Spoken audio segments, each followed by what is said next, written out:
नमस्कार शिक्षक मित्रांनो, शिक्षक पात्रता परीक्षा TAT 2026 पेपर 1 व पेपर 2साठी महत्त्वाचे संधी वर्णविचार. वर्णविचारामध्ये मराठी भाषेत एकूण 52 वर्ण आहे. त्यापैकी स्वर, स्वरादी आणि व्यंजनं असे 3 प्रकार पडतात बघा वर्णांचे. आणि स्वरादी, व्यंजन हे 3 प्रकार. आता बघा याच्यातला पहिला स्वर, ज्याचा उच्चार स्वतंत्रपणे होतो त्यांना आपण काय म्हणतो? स्वर म्हणतो. बघा स्वतंत्रपणे जो उच्चार होतो ना त्याला आपण स्वर म्हणतो. बघा मग ऱ्हस्व असो, दीर्घ, संयुक्त हे असे कोणत्याही प्रकारे असो पण त्याचा उच्चार स्वातंत्र्य होतो म्हणून आपण त्याला स्वर म्हणतो. मग आता ऱ्हस्व स्वर कोणता? अ, इ, उ म्हणजे आपण त्याला फास्ट म्हणतो. अ, इ, उ.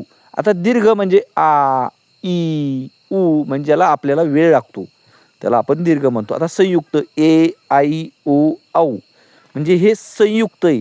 यालाच आपण काय म्हणायचं? स्वर म्हणायचं. स्वर कसे ओळखायचे तर आणि दीर्घ, ऱ्हस्व हे कसे ओळखायचे हे आपण लक्षात घेतलं पाहिजे. त्यानंतर दुसरा प्रकार आहे स्वरादी. आता स्वरादी म्हणजे काय? बघा मराठी व्याकरणानुसार स्वरादी या शब्दाचा अर्थ त्याच्या नावामध्येच दडलेला आहे. याची फोड स्वरादी अशी होती. म्हणजे स्वराच्या आधी म्हणजे सुरुवातीला जो शब्द असतो त्यालाच आपण काय म्हणायचं? स्वरादी म्हणायचं. मग ज्या वर्णाचा उच्चार करण्यापूर्वी स्वर येतो त्यांनाच आपण स्वरादी असे म्हणायचं. मग आता कोणते शब्द येतो स्वराच्या? बघा आता अनुस्वार. अनुस्वार म्हणजे काय? बघा स्वराच्या अगोदर ते ओळखायचं कसं? तर अनुस्वार हा स्वरादीचा पहिला प्रकार आहे.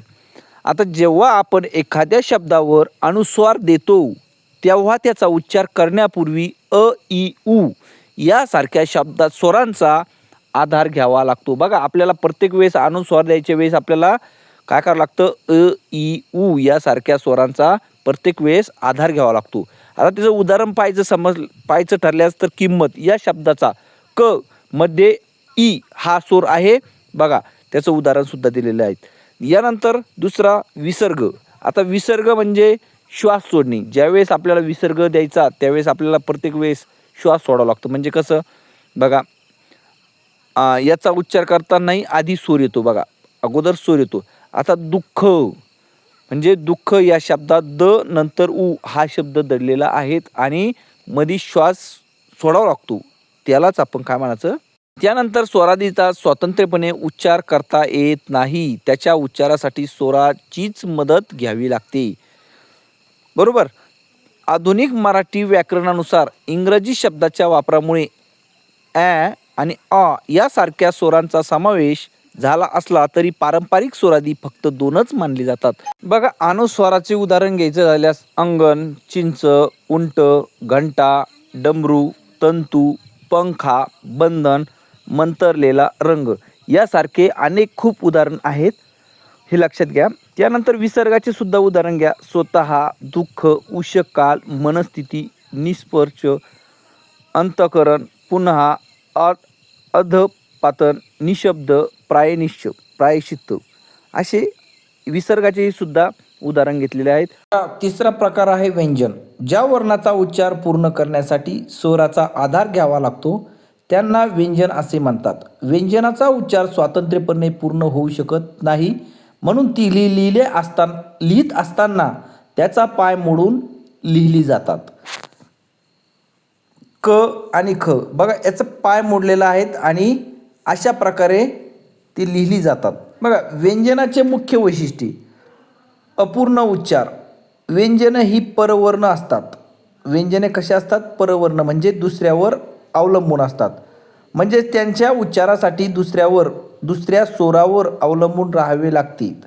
बघा आणि व्यंजनाचे एकूण संख्या आहे 34 व्यंजनं आहेत आणि क्षय आणि ज्ञ धरून 36 मानले जातात. बघा नवीन क्षय आणि ज्ञान हे 2 वाढलेले आहेत म्हणजे 36 मानले जातात.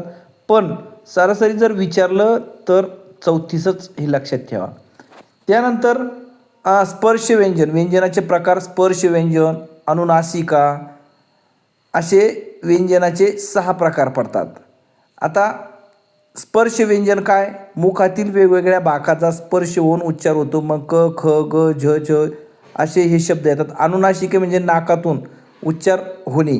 ड, त्र, न, न, म हे जे उच्चार होतात हे नाकातून होतात, म्हणून त्यालाच आपण अनुनासिका म्हणतात. आधी यानंतर तिसरा अर्धस्वर य, र, ल, व हे लक्षात ठेवा मित्रांनो, पाठच करून ठेवा. परीक्षेला येताना आपण विसरता कामा नये यासाठी पाठच करून ठेवायचे.